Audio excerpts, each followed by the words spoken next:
Well, hi, Steve. I'm Jennifer McCulloch with Century 21 High Desert, and today we are having a conversation with Stephen Hatch with Keller Williams of Southeast Idaho Realty. Is that correct? It's a long name. It is a long name, I tell you. But I want to thank Steve for being here because he's helping me learn some new things about video and putting things together. But today, really, we're going to have a little conversation about fear. I don't know. So this is my first video, so bear with me. I want to talk a little bit about fear of success because I feel like there's always conversation of fear of failure. But in my opinion, I think more people actually tend to be afraid of succeeding. What's your thoughts on that? Oh, that's a great topic, Jen, and I appreciate you bringing it up because I think fear is such a limiting factor in so many people's lives. And I think you're right. People gravitate and understand quickly what fear of failure is. I think we grew up in a culture with school and everything that fear of failure, relationships with friends and stuff like that, super common and everything else like that. But the other side of that, the fear of success, is equally as impactful in our lives. And it's almost as if we as human beings, we don't like to change. No. And it's the fear on both sides of it that keep us in the mediocrity of the middle, right? We find that comfort zone that we can just exist there. Yes. But then I think what happens, Jen, and I'd love to have your input on this, is there's that little piece inside of us that knows that we have more. I 100% agree with that. It's And almost like a little longing inside. Yep. There's that greatness that's just bottled up in us and it's held back Yeah. by the fear of both sides, fear of success, fear of failure. And fear of success, I remember the first time I was introduced to that concept, I was like, what are you talking about? No way. I want to drive the Lamborghini. I want to live in the mansion. I want to have my own private jet. But as you start thinking about that, as it pertains to actions to get you to that, all of a sudden you find yourself holding back because you're scared of what it's going to do to your relationships. You're scared of the power it's going to give you. You're scared of all these other unknown things. That, I think you absolutely hit it. It's the fear of the unknown of what that actually entails, what that brings to life. And it will affect your relationships because, you know, as we have probably both experienced in our life, there's people who they want to bring you down, you know, or if you're doing something well, suddenly that makes them think about themselves and how that makes them feel. And so, you know, you're gonna have like personal attacks almost on you. And I think that's a big part of it. And I think you hit the nail on the head with saying change, because if you're going to be successful, there's going to be change. Yeah. And that's scary. Yeah. And I had a really interesting conversation with one of the top agents at Keller Williams not too long ago. And I asked him the question of kind of about the chaos of life and what success brought with that chaos, because as you get more successful, you step into the unknown, you step into chaos, you step into uncontrol. Yeah. But he made a really interesting statement. He said, life is going to be stressful. Very true. It is, you get to choose which type of stress you want to have. He said, in real estate, for example, he said, I can choose just to do a couple of homes a year, but I will be stuck with the stress of financial issues. Yes. Right? Or I can get out and I can work hard and have the stress of building a successful business. Yes. There's stress on either side. That's so true. It's just a matter of choosing which type of stress do you want to own. And that was a profound thought. Absolutely. And saying that you want to own, because I love that. I think we forget that we have so much autonomy in it. And I think that's sometimes what holds us back too, because then who's accountable? Ourselves, because we chose that. I love that. What a beautiful way to look at it. Oh, it really was. And it was a paradigm shift for me to see that realization that we do choose the stress that we're going to have in life. You know, as you and I visit, we look through our lives and everything.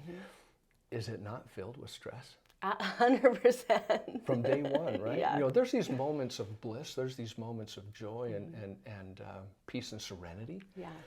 But I think there's this fundamental truth in life that in order to grow, and being stagnant is not an option in life, right? Right. You cannot stay at the status quo just because life is change. And so we either choose to grow and increase and become more, or we go back. And there's something interesting about the human mind too, and that is, once the mind has been stretched, it can't go back. So even though we may have been happy as an 8th grader, doing 8th grade things, at the point that we are in our lives now, knowing what we know, achieving what we've achieved now, to go back to the level of the thoughts of an 8th grader would be, it would be a hell to us, right? Because our mind has grown. And so stagnation is not an option for us. We have to continue to grow. Absolutely. Oh, I love that. I had a thought and I just lost my train of thought with it, but on something you just said about going back, I think when we do that, then we tend to live in the past. And obviously I think the past is there as a learning opportunity. We do need to reflect on that. But when we live there or we try to stay there, I think that personally brings on an onset of a lot of feelings. I think a lot of depression sometimes comes from that, because there is something inside saying, I need more, I'm worth more, I can do more.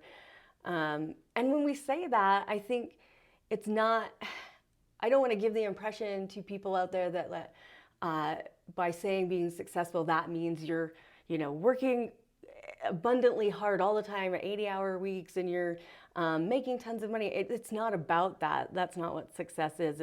It's whatever brings you joy in your life and fulfills you. And that could be a lot of different things for a lot of different people. I do love that. And I love that you brought some clarity to that, because I think in society, we as a whole society, we measure success by money.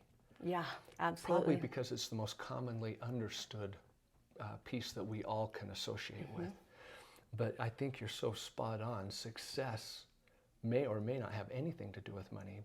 In fact, the reality is money is an ancillary benefit to success. Yes. True success is really achieving our full potential. And achieving our full potential requires change on a daily basis. It requires vision. It requires getting up when you don't want to. And it's not always about the money. It's about who you're becoming. Absolutely. Right? Yep. And I think in sharing in those experiences, that's kind of one of the reasons I wanted to do these videos, because I've definitely been on a long journey of growth and overcoming, insecurity and fear of success, and what that would bring, the pressure maybe that would bring with expectations, from others, that somehow you've got it figured out, or you're, the idea of perfect, which doesn't exist. But I wanted to do these videos to kind of encourage people and show people that we're all learning and we're growing. And I think the more that we talk about this and we share it, the more it makes people feel a connection to one another. I remember a lot of times, in real estate, and you see all these people and you think, oh my gosh, they're amazing, they're doing this and doing that. And then as I had conversations with them and realized they're feeling the same insecurities, the same concerns. They're struggling to grow. They want to grow, but they're afraid of it. And it's like, oh my gosh, we're really not any different, right? It's changing that perspective and the narrative that we have as a collective, as a whole. So true. There's a great quote out there. I really need to memorize it because it's so impactful. You'll probably recognize it as I talk about the principles contained in it. But the author comes out and she states that it is not what we're short that we're fearful of, but our greatness that we're afraid of. Is it Maya? Oh, I do know this quote, and it's one of my favorites, and I can't believe I can't remember the name of her. So we got to memorize it. But she goes on to talk about we were born to make manifest the brilliance that's within us. And it's by reaching out and doing these things that it empowers others to see the potential and do the same themselves. By holding back, all we do is we curse society. All we do is we hold back society. But by us stepping out and leading, by us stepping out and achieving our potential, it empowers the rest of humanity, everybody else around us, to reach within themselves and see the greatness and step up to that as well. Oh, I agree. It's like letting your light shine Yes. so bright, and it's lighting the next candle and seeing that burn. And absolutely, I love it. Yeah. Well, I am really grateful to you, Steve, for being here and for helping me learn and grow, because technology is not my strong suit. It is and now. I'm in an uncomfortable place of realizing that I'm ready to take that next step. Good. And step into my power. And it is scary and it's hard, and you worry about what people will think of you or how they'll judge you or treat you. But at the end of the day, we kind of have to remove that chatter, the negative chatter, and find the people that align with our belief systems and who can help us grow and learn. And I appreciate you for pleasure. doing that with me today. There's a great quote by Susan Jeffers Pierce about fear that I think is another great catalyst to this conversation, and that is, do the thing you fear, and the death of fear is certain. And I think that is so good, because too often in our minds we create what the scenario is going to be on the other side, and we're nearly always wrong. Oh my gosh, that I got to share a story that's so funny, because you're right. Like, I'm sure we all have these experiences you can think of where you overcame something you were afraid of, and then afterwards you kind of look back and go like, why was I even scared? Like, it's crazy. And I recently had something where I had to give a little speech at a state function for a new position that it was taking. And for the first time, I decided I'm just going to get really raw with my life and be really vulnerable and just share my overcoming insecurities and how, I felt like I didn't have a college degree, and so how could I be in these positions, and what right did I have, serving in these areas, because I didn't have that. And then, I moved on to the next thing where, well, I'm not a U.S. citizen. I am now, by the way, but I wasn't at the time. And so anyway, I went on this whole speech being just very raw with how I felt and how I would talk to myself, and how I decided to kind of start changing the narrative a little bit.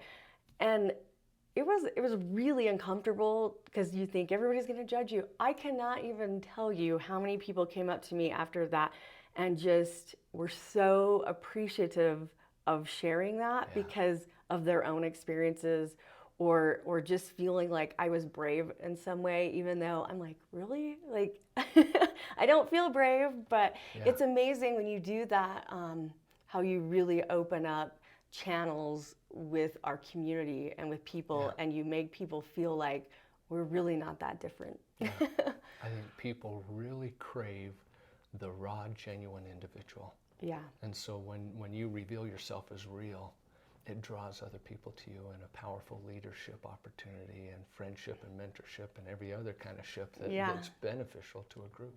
Absolutely. So, that's wonderful. And what a great way to push past the fear. Yeah, it's right? scary. Because the exposure, the vulnerability on that is frightening. Mm-hmm. But what's interesting is once it's done, there's a feeling that takes place inside that's really hard to describe, but you'll know it when you experience it. But all of a sudden it's like this weight is kind of lifted, and you literally can feel your energy shift into a different realm almost. Like, now this is not holding me back. This is not a burden. And mind you, then the next thing's going to come along, because that's how life works, right? We continue to grow. But that shift in that moment is really such a beautiful thing, because it can only be felt by you, and it's strong. Yeah, and it's interesting you say it can only be felt by you. It goes back to that light discussion, I think, that you mentioned. That which you feel, that which you're becoming, radiates out. And other people can start to feel the genuineness and the rawness of it. And although it was a personal experience for you, it still radiates and impacts those around you as well. Absolutely. Which I love. I do too.